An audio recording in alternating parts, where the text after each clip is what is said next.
Data types. Data types are the classification or categorization of data items. It represents the kind of value that tells what operations can be performed on a particular data. Python data types. Python data types can be divided into 5 types: numeric, dictionary, boolean, set, sequence type.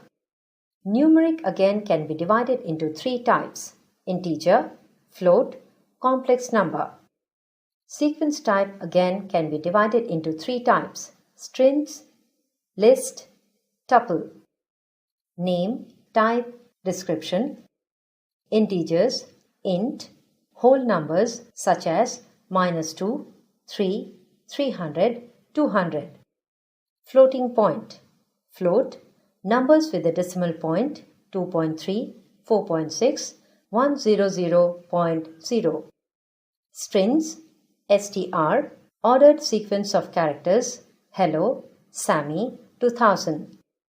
Lists, list, ordered sequence of objects, 10, hello, 200.3.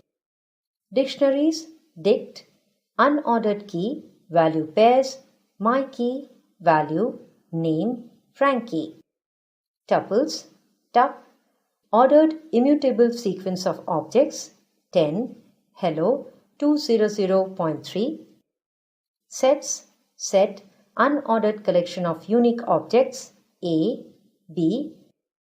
Booleans, bool, logical value indicating true or false.